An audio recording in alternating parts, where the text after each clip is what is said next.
lokumu nakolo mukolu, mokeli ya mokili, nzambe ya bankulu. Salutations de paix, de vie, de force et de santé à tous. Je vous passe le Losako Yabana et Zalela. Le sujet d'aujourd'hui, c'est les frères Péleg et Yoktan, partie 1. Avant de commencer, on rappelle que dans l'hébreu biblique, il n'y avait pas de voyelle.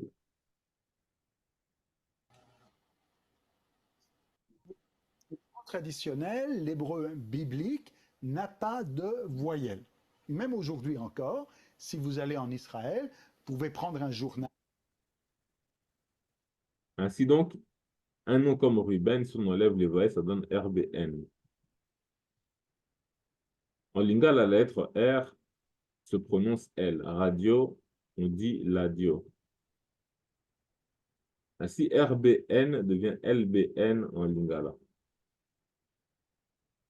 Concernant les nasales, pour dire grands-parents, on dit coco ou bien coco avec un N devant le premier cas. Mais comme on le voit, on peut enlever ce N-là et la racine principale, c'est donc coco.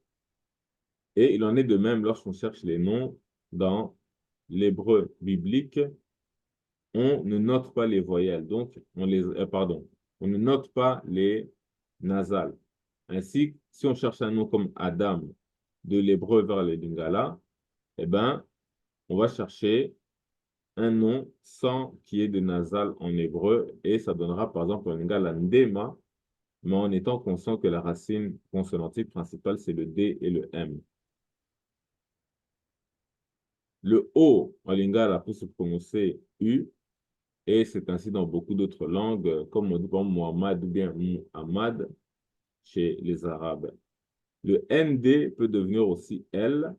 Par exemple, Ndaka devient Laka, Ndamu devient Lamu, Ndai devient Lai, Ndelo devient Lelo. Ensuite, le SH peut se prononcer en son S. Par exemple, les Juifs actuels vont dire souvent Ishmaël. Au lieu de Ismaël, Shlomo. Au lieu de dire Salomon.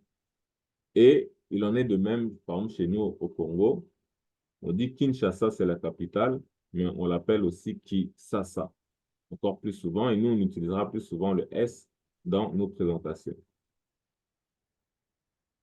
Aussi, concernant un peu les contraires, c'est-à-dire qu'en lingala, si je dis kanga avec un A à la fin, ça veut dire fermé. Tandis que si je mets un W entre le G et le A de la fin, ça devient kangwa, qui veut dire ouvrir. Donc, c'est le contraire. Et kanga va se conjuguer en kangela, tandis que kango avec le W va prendre un O souvent, donc kangola.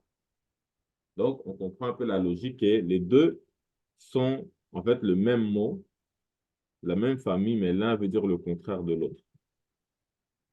Donc, une fois qu'on a dit ça, on passe à notre sujet. Donc, Péleg et Yoktan.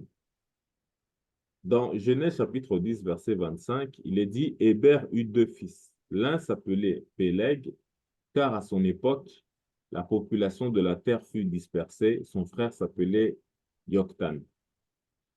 D'ailleurs, dans une prochaine présentation, on va retourner au nom de leur père Héber qui a donné Hébreu.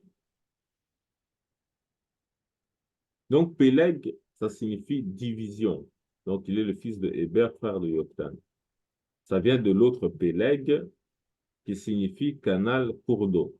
Donc, la logique, c'est de dire que si le premier veut dire division, c'est parce que justement, un cours d'eau se divise en plusieurs directions. Donc, ça part dans plusieurs directions, ça se partage. D'où la logique ici. Et on dit que Péleg vient de Palag. Et Palag veut dire diviser, fendre, partager. Comme on a dit, même le fleuve se divise en plusieurs branches.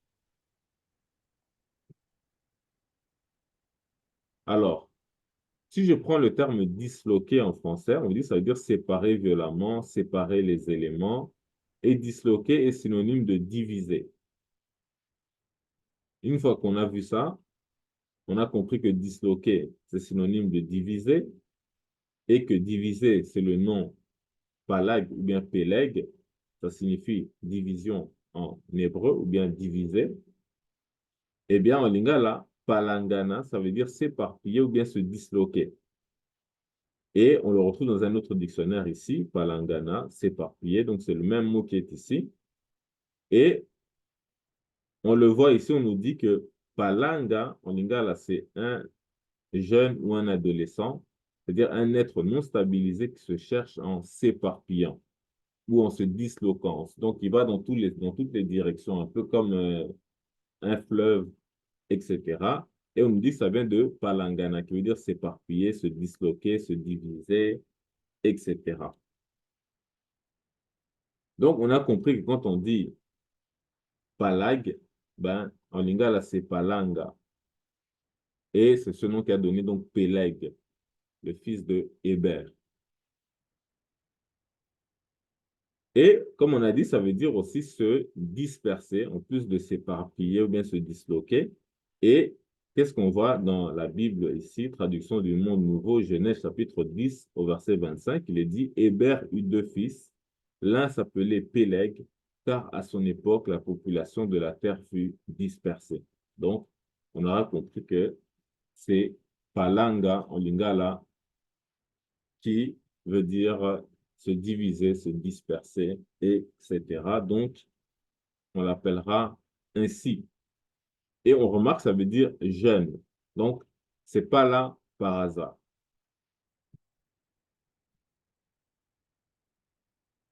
Et pour être bien sûr qu'on est dans la bonne logique, on a dit que Palanga en lingala, c'est un jeune ou un adolescent.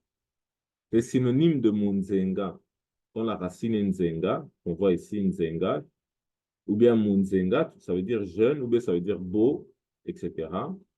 Et donc, on voit que la racine, c'est Nzenga, qui veut dire beau ou bien jeune.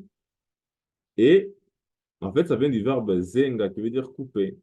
Et on a vu que palag veut dire diviser, fendre, donc couper, tout simplement.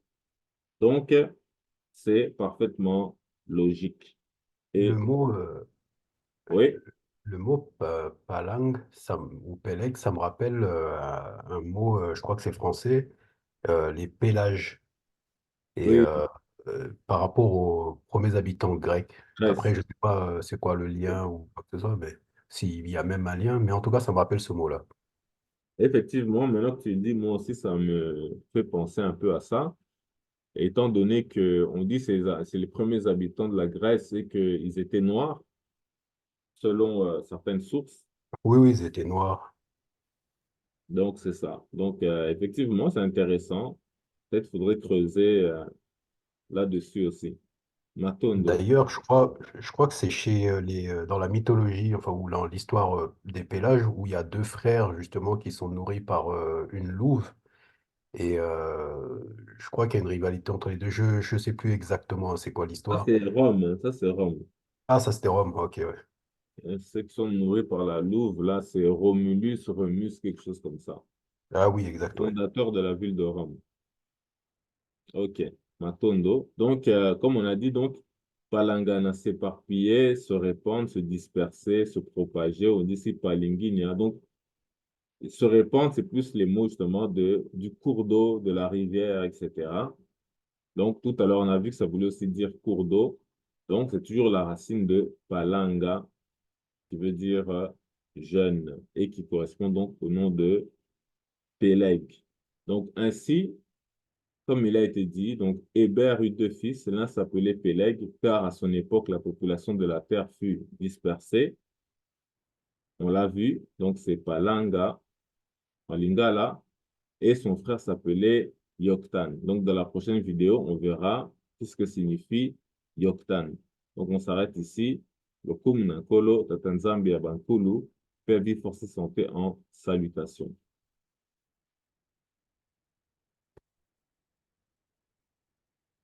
D'ailleurs, ben, j'aurais dû poser la question, est-ce que c'était clair ou il y a des questions? Non, c'était clair. C'est Pour ma clair. part. Parfait. Donc, maintenant, on va faire une autre. C'est clair. J'ai pensé à quelque chose. Ouais. Je ne sais pas si c'était Hérodote qui l'avait dit. Je ne sais Mhm. plus quel savant l'avait dit. Il avait dit que c'était les Égyptiens, c'était les Noirs qui nous ont appris à parler. Ouais, ouais, ouais. Il Je ne sais disait pas que... Non, si c'est pas Hérodote qui dit ça. c'est qui. C'est soit vivant de nom ou bien le comte de Volney. Les Français qui avaient trouvé les hiéroglyphes, comment ils s'appellent? François Napoléon. Champollion. Oui. François Est-ce que Champollion. c'était pas lui aussi? Non, non, non, c'était, comme j'ai dit, c'est soit le comte de Volney ou bien vivant de nom qui avait participé à l'expédition de Napoléon Bonaparte en Égypte Mhm. et qui, après être arrivé en Égypte, il a regardé le Sphinx, il a regardé toutes les fresques, là, tout ça, tout ce qui va en Égypte. Et il a dit non, ça, ce sont des Noirs. C'est pas les habitants arabes, blancs qu'on voit ici, là. Ce sont des Noirs, ce sont des nègres, comme il disait à l'époque. Et ensuite, il a dit que c'est comme ça que je me suis souvenu des paroles de Hérodote qui disait que les Égyptiens sont noirs, ils avaient les cheveux crépus, etc. Et c'est là qu'il disait que quand on regarde le temps qui est passé, comment aujourd'hui, nous qui étions derrière ce peuple-là et qu'aujourd'hui on méprise, qui sont nos Mhm. esclaves, etc., eh ben, en fait, il faut se souvenir, c'est eux qui nous ont comme appris à parler, à philosopher, à faire toutes ces choses-là. C'est eux, mais voilà, aujourd'hui, ça a changé. C'est un peu le discours qu'il est en train de faire dans son livre. Mais je me souviens plus si c'était vivant de nom ou bien Je le... pense que c'est Volney, hein. C'est Volney. Ouais, c'est possible que c'est Volney, ouais. C'est ça, ça doit être Volney. En tout cas, c'est un des deux, c'est sûr. Ouais, si tu le rajoutais à chaque fois que tu débutes, comme expliquer, tu le rajoutes sur l'introduction que tu fais toujours pour expliquer les voyelles, les consonnes. Au début, Mhm, on utilisait que les consonnes, c'est après par la suite les voyelles. Cette mhm. partie, si tu veux rajouter, ça prouve à chaque fois comme quoi que nos langues sont les anciennes. Tout à C'est fait, à ouais. partir de beaucoup de choses à y découler. Ok, Mhm. ça, je pense que c'est quelque chose de... Ouais, c'est une bonne idée. Note ça. Tu m'enverras Mhm, ça peut-être sur message privé. Comme ça, je mhm. vais l'ajouter et je pourrais même ajouter aussi le raciste là. Comment il s'appelle? J'ai oublié son nom. Celui qui a écrit Essai sur l'inégalité des races. Son nom vient de m'échapper. Hitler? Non, non. Non, C'est pas Hitler. de nature, comment dire encore? Son nom vient Oh de là là, m'échapper. Mais ça va on a revenir. le... C'est ça. J'ai le Donc, nom. lui, il a écrit son livre. Et lui aussi, il dit dans ce livre-là que ben, les langues africaines sont Mhm, plus proches de l'hébreu que mhm. l'hébreu lui-même, en fait. C'est-à-dire que elle dit que c'est plus biblique, c'est plus proche de l'hébreu que l'hébreu. Même Elle dit ça que c'est aussi, plus tu peux sémitique que rajouter. l'hébreu et l'arabe. Voilà, elle dit, quand on regarde ces langues-là, ce sont des langues complètes, tandis que l'hébreu ou l'arabe, ce sont des langues incomplètes qu'on ne le retrouve que dans la Bible. Et il y a des choses qui ne collent pas exactement. Donc, il faut vraiment ceux qui maîtrisent la langue. Et donc, il expliquait que ce sont les Africains et tout ça. Ça, c'est Arthur Gobineau, de De Gobineau. Gobineau, voilà, le comte de Gobineau. Voilà, Arthur de Gobineau. Ouais, c'est vraiment ton. Ok, même ça aussi, tu peux rajouter à l'introduction. Tout à fait, ouais. J'ai déjà fait une vidéo où j'ai montré ça en introduction, mais je l'ai fait qu'une seule fois. Ah, ok. Ok, parfait. Donc, ok, donc on va commencer l'autre.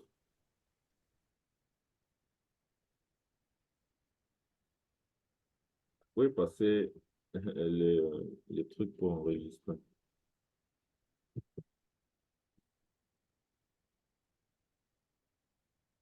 Ah, ok, d'accord, c'est parce que je partageais plus l'écran.